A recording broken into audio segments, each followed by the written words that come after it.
Welcome to physics सारे JEE main series. तो यार इसमें भी एक ये क्वेश्चन है, इलेक्ट्रोस्टैट्स का। ये जेई मेंस का क्वेश्चन है।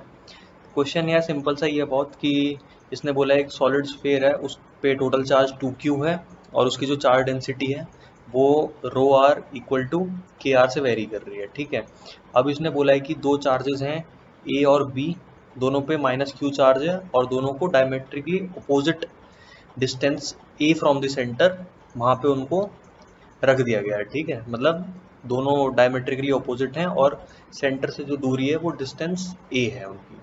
ठीक है, अब इसने बोला कि अगर ए और बी पे कोई फोर्स नहीं लग रहा है तो आपको ऑप्शन के हिसाब से ए और आर में रिलेशन बताना है। ठीक है, तो अगर सिचुएशन देखूँ तो ये कुछ ऐसी है, ये बीच में सॉलिड स्फीयर मान लेता हूँ, ये दो चार्जेस हैं। ठीक है, इसकी रेडियस आर है, चार्ज 2q दिया है, ये माइनस क्यू चार्जेस, ये दोनों जो हैं ए डिस्टेंस पे हैं यहाँ से। ठीक है, मैंने मान लिया अभी ऐसा कि ये बाहर है पॉइंट।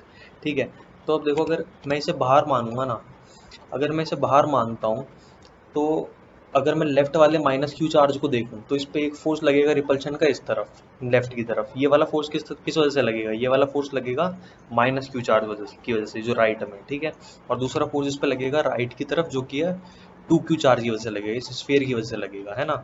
तो मैं बोल देता हूँ ये लेफ्ट वाला F1 है, राइट वाला F2 है। अब देखो, अब इसमें बात ये है कि क्या ये कभी रेस्ट पे रह सकता है क्या इस केस में?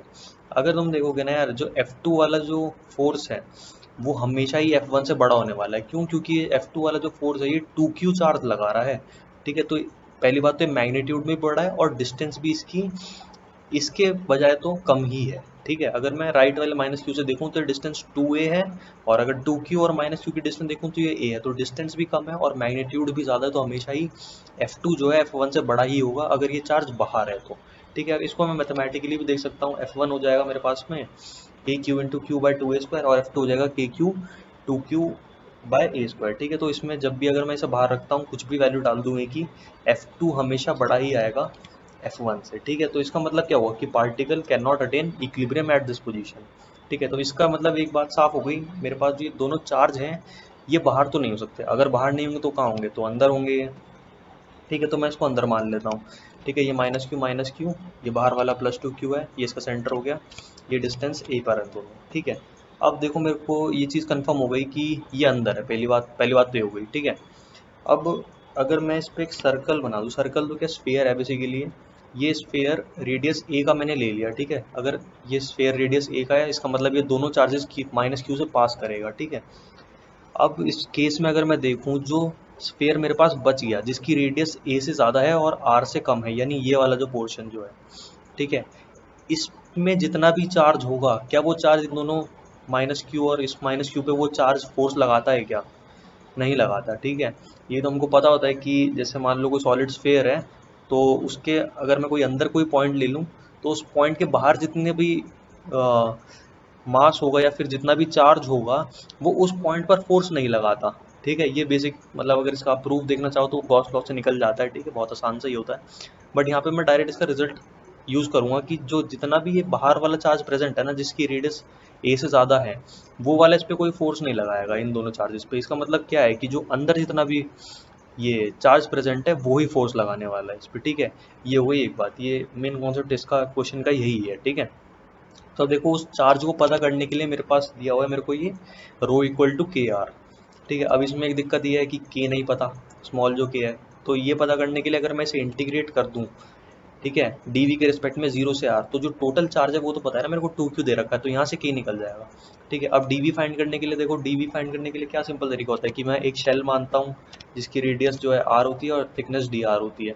ठीक है, अब अगर मैं इस शेल का वो निकालूँ वॉल्यूम dv, ठीक है, तो वो कितना हो जाएगा 4πr² जो कि सरफेस एरिया होगा, और उसको अगर थिकनेस से मल्टीप्लाई कर दूँ तो इसका छोटा सा वॉल्यूम बन जाएगा। ठीक है, अब इसमें रो की और dv की वैल्यू प्लेस कर दो आप। ठीक है, तो हो जाएगा के आर इंटू 4πr² dr। इसको इंटीग्रेट कर रहा हूँ जीरो से आर तक, ये बराबर है 2q के। ठीक है, 4π के जो है कांस्टेंट बाहर ले लो, अंदर वाले इंटीग्रेट करो तो आपके पास में फाइनल आ जाएगा ये। ठीक है, 4π के r⁴ 0 से r divided by 4 equal to 2q। ठीक है, इसमें लिमिट्स पुट कर दो, तो लिमिट्स पुट करने के बाद में आपके फाइनल आंसर आ जाएगा k equal to 2q by pi r⁴। ठीक है, ये मैंने k के लिए सॉल्व कर लिया। अब देखो, अब मुझे के पता चल गया, तो अब मेरे पास, अब मेरा टारगेट क्या था, मुझे जो अंदर वाला चार्ज Q1 है ये मुझे यही तो फाइंड करना था। तो Q1 फाइंड करने के लिए वापस से रो आर इंटू डी वी कर दो। अब बस लिमिट्स चेंज करनी है इसमें, ठीक है, पूरा सेम प्रोसीजर है, बस लिमिट 0 से a चली जाएगी इस बार, क्योंकि मैं Q1 निकाल रहा हूँ ना, अंदर वाला चार्ज, ठीक है।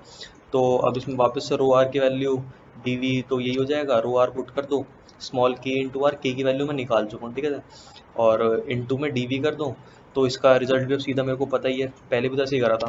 तो Q1 आपके पास में हो जाएगा पाई इंटू के आर पावर 4 0 से ए, के की वैल्यू डाल दो Q2Q by pi into R power 4 into में ए पावर 4 हो जाएगा। तो Q1 आपके पास में आ गया 2Q into A power 4 divided by R power 4, ठीक है, Q1 आ गया ये, ठीक है। अब वापस आ जाओ इस पे। अब मेन ये था मेरे पास में, मेरे को अंदर वाला चार्ज पता चल गया, ठीक है। तो अंदर वाला चार्ज जो है वो तो लगाएगा अंदर की तरफ, राइट की तरफ फोर्स लगाएगा, ठीक है, जो Q1 चार्ज है। और जो बाहर ये दूसरा चार्ज है, बाहर तो नहीं अंदर ही, ये भी जो माइनस Q वाला चार्ज है, ये जो इस पर रिपल्सिव फोर्स लगाएगा लेफ्ट डायरेक्शन में, ठीक है। तो इसको F1 बोल देता हूँ रिपल्शन वाले को, और इसको अट्रैक्शन वाले को F2 बोल देता हूँ, ठीक है। तो इन दोनों की भी मैं वैल्यू निकाल सकता हूँ। F1 मेरे पास में हो जाएगा जो रिपल्शन वाला है के Q into Q divide by 2a², और F2 हो जाएगा के क्यू इंटू Q1 जो मैंने निकाला है डिवाइडेड बाई a², ठीक है। अब इसने बोला था कि ये मूव नहीं कर रहा है, मूव नहीं कर रहा है, इसका मतलब क्या है, जो चार्ज है वो रेस्ट पे है, और रेस्ट पे रहने के लिए मेरे को फोर्स इक्वल करनी पड़ेंगी दोनों। तो F1 बराबर F2 कर दो, ठीक है, और इसमें जो है Q1 की भी वैल्यू डाल देना इसी इक्वेशन में, ठीक है।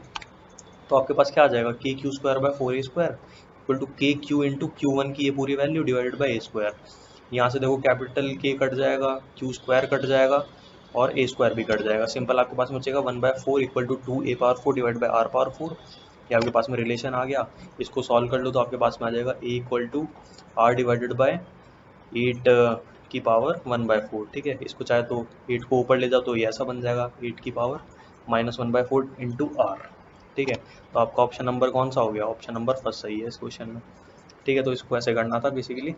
तो क्वेश्चन तो ये अच्छा ही है वैसे, ठीक है, काफ़ी कंसेप्चुअल गएंगे, इसको छोटी मोटी कैलकुलेशन भी इसमें काम में आ गई, ठीक है। तो कंसेप्ट मेन इसमें क्या था कि सबसे पहले आपको एक ये पता होना चाहिए कि जो वो दोनों चार्जेस है वो बाहर होंगे या फिर अंदर होंगे, ठीक है, सबसे पहला वो देखा हमने। और उसके बाद में आपको पता होना चाहिए जो बाहर वाला चार्ज है वो अंदर वाले पार्ट पे फोर्स नहीं लगाता, ठीक है। तो उसके हिसाब से अंदर वाला चार्ज कैलकुलेट करके आपने फोर्स निकाला, दोनों को बैलेंस करा, ठीक है, वो वाली चीज़, ठीक है। तो ये पता होना चाहिए आजकल। अब जी आजकल ऐसे दे रहा है बिल्कुल कंसेप्चुअल क्वेश्चन पे वो फोकस कर रहा है काफ़ी, है ना।